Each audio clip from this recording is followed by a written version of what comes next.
Hey guys, welcome back. I have another book review for you today, and spoiler alert, it is not true crime.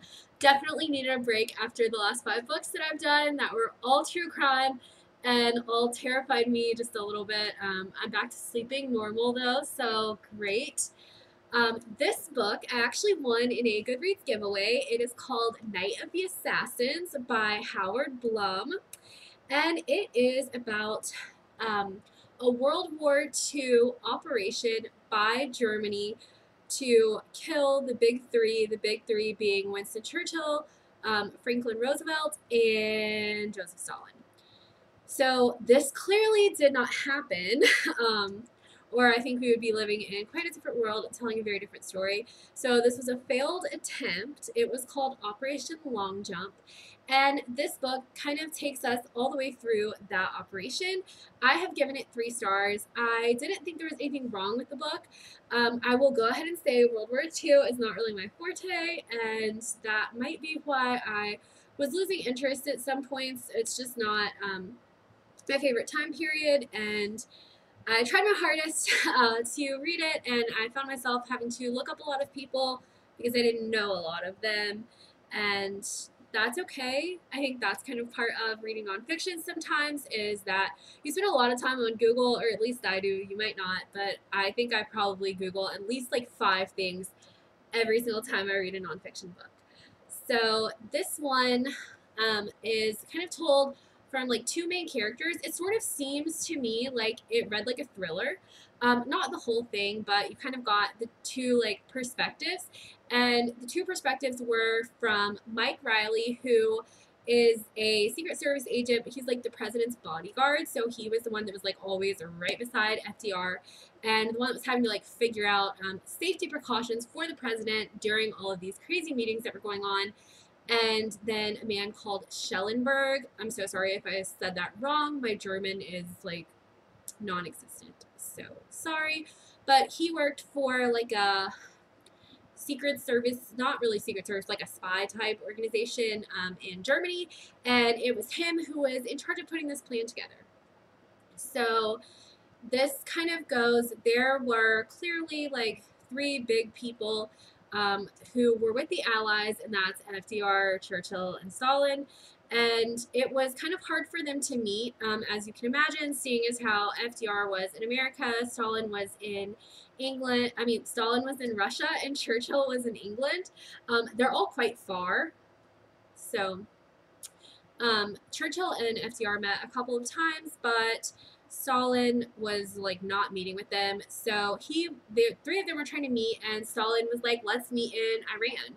And they were like, "Wait, what?"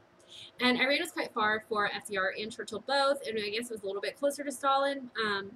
And they said no, and the 2 of them met in Cairo, and then they kind of agreed that they would go to Tehran, which is the capital of present-day Iran, and they would meet with Stalin.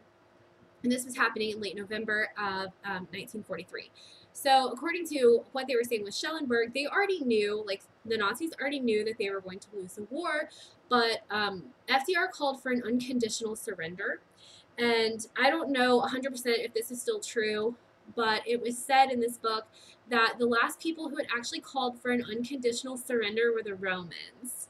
And they were hoping, the Nazis were hoping, that if they were able to kill one of the big 3, but hopefully all 3 of them, their surrender would not be unconditional. And as that didn't happen. But one of the things that I found really interesting about this book was there were so many like historical tidbits that I didn't know that were thrown in. Like Mike Riley was kind of creating a special plane for FDR that was like more comfortable and like safer and all kinds of things. And I'm pretty sure, I didn't really look this up, and I probably should have, but I'm pretty sure that that is a precursor to Air Force One. But that is not even the interesting part. The interesting part is that they called it the Sacred Cow.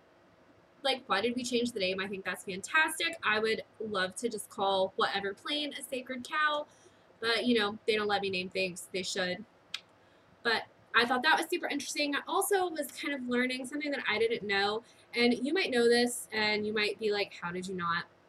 So I did know that Iran was called Persia for like a very long time, the Persian Empire was a huge world player for a very long time.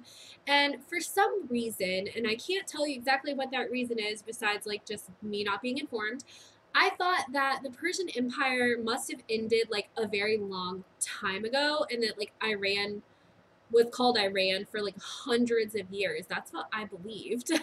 And I was reading, and apparently it was like in the 1930s that they changed the name of Persia to Iran. So that's like very, very, very recently. That's like less than 100 years ago. Same place, just a different name. And I didn't know that. I thought it was really interesting, and I thought that it was something I should have known. And I was also reading, and apparently, like Hitler and like the leaders of Iran were pretty like good pals, and they like issued this memo saying that like Iranians were like pure Aryan, just like the Nazis. I don't know. I just thought that was kind of interesting. I didn't know that. And I think that like that's a little known fact that should maybe be known, like that the Persian Empire didn't last, just until like the Dark Ages or something, which I guess is kind of what I thought. But it literally lasted until the 20th century. And they were very close to the Nazis, and that was kind of how this whole thing came into play. They already had like spies deep in Tehran, and they had decided that they were going to send in like Russians who had turned and were like working for Germany secretly. Two teams of those, and then another team, and they were going to go through these like underground aqueduct things to the American, English, and Russian embassies in Tehran, and they were going to come up through there, and they would just like be right there, and they were going to kill the big three, and that like plan was foiled pretty quickly. There were a lot of spies working like all kinds of different ways. So like there was one German spy who had been in this deep cover, and he came home, but he told this story about how he had been like in prison camps and everything, but really he had turned and was like working for the Russians. So he was telling them, and the NKVD, which is the precursor to the KBG, was able to find them as soon as like they were parachuting into Iran in one case, another case like a couple hours later, and then the third just before the attack was meant to happen. And they were able to put a stop to this. Everyone left Iran safely, and then 2 years later, the war would be won by the Allies. But I thought this is really interesting. There were a lot of like facts that I didn't know, which I always like to learn like trivia type facts. Like if I was going to play a trivia game and that was a question, now I would know it. And clearly I wouldn't have before. Like I said, I think that this is a really good book. It often reads like a thriller. It's like quite fast paced in some parts, and you're like, oh my gosh. There's a lot of names mentioned because you have like all of the Secret Service, you have all kinds of different people that are working in intelligence in Germany, you have all these people that are spies, you have all of these people that are working in Russia, you have all of these Americans. Like it's so many people, because there were a lot of players during World War II. There were always a lot of people, so you have to kind of keep that in mind. I had some trouble keeping them all straight. Then again, that could just be me. You might not have trouble doing that. But I did like this book. I do recommend it. I won it in a Goodreads giveaway, but I know that it is on Kindle Unlimited, and you can probably find it at your library or on Amazon. I'm not sure about iBooks. I should have checked. I'm sorry about that. But I think it's worth a read, especially if you are a World War II fan. Like, give it a read because, like I said, I was very surprised by so much stuff that I learned, and, well, I always enjoy that. But for me personally, not being a huge fan of World War II, some parts of it were a struggle, and I was just like, okay, like, can we move on? But if that's like one of your interests, I think that is a really good book that you might really like. I suggest giving it a try. I am glad that I read it. I won it probably over the summer, and I just kind of put it off for a little while, and that's my bad. But yeah, I definitely recommend it. And that is all that I have for you guys today. So I'll see you next week. Bye.